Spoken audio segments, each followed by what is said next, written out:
अस्सलाम वालेकुम, मैं हूं आपका होस्ट एहसन गोरी और आप देख रहे हैं यूट्यूब चैनल। आज शहरे इक्तदार में सुप्रीम कोर्ट में एक बड़े फैसले की गूंज थी। नैब तरमीमी बिल को कालादम करार दिया जाता है। यह बिल बदनीयती पर मबनी था, लिहाजा इसे कालादम करार दिया जाता है। यह फैसला था और इस फैसले ने पीडीएम की सफ में मातम का समा पैदा कर दिया, पीडीएम की सियासत को तहोबाला कर दिया और तमाम सियासी पार्टीज जो इत्तेहादी थी पीडीएम में, उनकी सफों में कोहराम बर्पा हो गया। इस बिल ने तमाम उन नैब के बिलों को दोबारा से खड़ा कर दिया जिनको पीडीएम ने दफन कर दिया था। यह फैसला था पीडीएम की उन तमाम पार्टीज के खिलाफ जिन्होंने नैब के उन तमाम केसेस को दफन कर सुख का सांस लिया था। यह था उनके लिए एक बड़ा फैसला। आज किस तरह यह फैसला सामने आया? तीन जजेस का बेंच था, उनमें जस्टिस मंसूर अली शाह, जस्टिस एजाजुल एहसन और justice Umar Ata Bandial, chief justice साहब इस बेंच की सरबराही कर रहे थे। यह फैसला जो है यह 2-1 की बुनियाद पर सामने आया और इसमें जस्टिस मंसूर अली शाह ने अपना इख्तलाफी नोट दिया। यह फैसला क्या था और किसने दरखास्त दायर की थी और नैब तरमीमी बिल क्या था, इस सब पर बात करेंगे। आप इस वीडियो को एंड तक देखना ताकि आपको ये आज की सारी जो कार्रवाई हुई, आज का ये सारा जो फैसला आया और किस तरह शहबाज शरीफ साहब 1200 अरब रुपए का एनआरओ ले रहे थे, ना सिर्फ खुद बल्कि अपनी तमाम इत्तेहादी पार्टीज को भी दिला रहे थे। ये सारी हकीकत वाज़ेह करेंगे, आप इस सारे व्लॉग को एंड तक देखिएगा। तो नाज़रीन, बात कुछ यूं थी कि जैसे ही इमरान खान को गवर्नमेंट से निकाला गया और उसके बाद पीडीएम की गवर्नमेंट आती है और ये सारे क्यों इकट्ठे हुए थे, उनके पीछे एक स्पेशल रीजन थी और वो ये रीजन ये थी कि नैब के वो तमाम केसेस इनके लिए गले की हड्डी बन चुके थे और उन केसेस से कैसे जान छुड़ाई जाए, ये इसके लिए ये सारा जो है मंसूबाबंदी की गई थी। आपको इस वीडियो के एंड पर हम एक सरप्राइज बात भी बताएंगे कि अब जो मियां साहब पाकिस्तान तशरीफ ला रहे थे उसकी ब्रेकें लग चुकी हैं और कौन सी शख्सियत की तरफ से एक पैगाम भेजा गया है कि जनाब अगर आपने पाकिस्तान तशरीफ लाना है तो वो सिर्फ आप अपने बिहाफ पे आइएगा, हमारी कोई गारंटी नहीं। ये भी हम आपको बात बताएंगे तफसील के साथ। उससे पहले मैं आपको सारे इस नैब तरमीमी बिल से आगाह करता हूं कि क्या ये नैब तरमीमी बिल क्या था। पहले तो हम ये देखते हैं कि नैब तरमीमी बिल पास कैसे करवाया गया। बाकायदा तौर पर इमरान खान की पार्टी से जिन जिन को बाकायदा तौर पर खरीद कर अपनी ऑपोजिशन बनाया गया, राजा रियाज साहब को ऑपोजिशन लीडर बनाया गया और फिर ऑपोजिशन और हुकूमत की तरफ से एक गठजोड़ बनाकर इस नैब तरमीमी बिल को मंजूर करवाया गया और इससे तमाम पार्टीज को मुस्तफीद होना था। इससे पहले कि ये पार्टीज मुस्तफीद होती, इमरान खान ने इस बिल को चैलेंज कर दिया। बहुत सारी पार्टीज थी, पीडीएम के अलावा भी इलेक्शन कमीशन में बहुत सारी पार्टीज रजिस्टर्ड थी, लेकिन तमाम पार्टीज खामोश रही क्योंकि सबका कहीं ना कहीं फायदा था, इसलिए कोई भी नहीं बोला और सिर्फ एक शख्स बोला था और वो था इमरान खान और वो इस वक्त जेल में है। नाज़रीन, 1200 अरब रुपए की माफी थी। वो कैसे कि 1200 अरब रुपया एक का एनआरओ ले रही थी ये पीडीएम। अब इसमें एक शिक ये भी थी जिसको आज कालादम करार दिया गया। उसमें क्या था कि अगर 50 करोड़ की कोई करप्शन करता है तो नैब उसका ट्रायल ही नहीं कर सकता, नैब उसको इन्वेस्टिगेट नहीं कर सकता।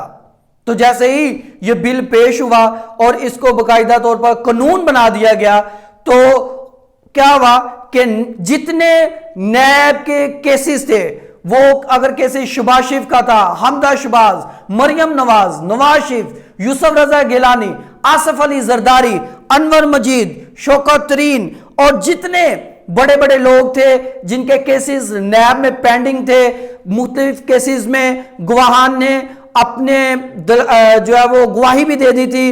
जो वो वकील थे उन्होंने आर्गुमेंट्स भी दे चुके थे, अदालत की तरफ से भी आर्गुमेंट सामने आ गए थे, लेकिन वो वहीं ठप हो गए और कहा गया जी अब क्योंकि ये नैब के दायरा इख्तियार में नहीं आता, लिहाजा ये नैब सुन ही नहीं सकता।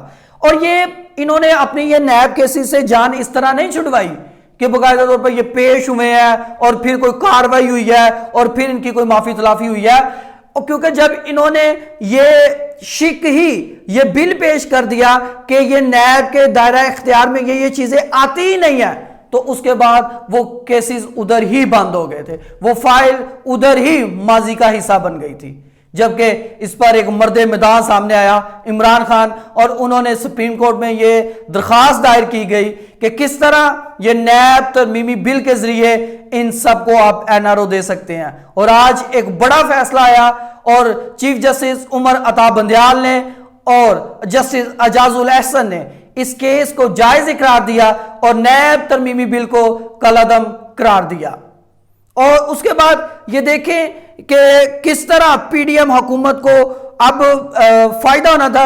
अब बहुत सारी ऐसी शख्सियत जो, जैसा कि हम अपने पिछले व्लॉग्स में, मैं तकरीबन हर व्लॉग में अपने में जिक्र करता था कि बहुत सारी नून लीग की शख्सियात भी आपको नैब के चक्कर लगाती हुई नजर आएगी। तो वो किस तरह हम कहते थे, हमें इस बात के हमारे ज़राए ने हमें ये कंफर्म किया था कि आइंदा आने वाले दिनों में चीफ जस्टिस उमर अता बंदयाल की तरफ से नैब के इस बिल को कलअदम किया जाएगा, क्योंकि सबको पता था कि चीफ जस्टिस उमर अता बंदयाल साहब जाते जाते कुछ ऐसा काम कर जाएंगे जो यादगार रहेगा, जो हमेशा सुनहरी हरूफों से लिखा जाएगा। और वो पीडीएम के लिए खतरे की घंटी बजा गए हैं कि आप जो भी करेंगे, आपने जितने भी करप्शन की, बाकायदा आपको उसका हिसाब देना पड़ेगा और आप भाग नहीं सकते। और नाज़रीन, आप देखेंगे कि नवाज शरीफ के आने की तैयारी हो रही है और छोटे मियां साहब के गिर्द भी स्कंजा कस दिया गया है। अब नवाज शरीफ को आना है तो क्या नवाज शरीफ आएंगे या शहबाज शरीफ भी लंदन ही रहेंगे? और अगर आएंगे तो दोनों भाई गिरफ्तार होंगे। यह भी बात है कि अगर आएंगे तो दोनों भाई गिरफ्तार होंगे, और ना सिर्फ दोनों भाई गिरफ्तार होंगे बल्कि इसहाक डार साहब और नून लीग की बहुत सारी शख्सियात है जिनके पेज को जरा बड़े अच्छे तरीके से कस दिया जाएगा और इनको बता दिया जाएगा कि आपने इतने इतने पैसों की करप्शन की हुई है।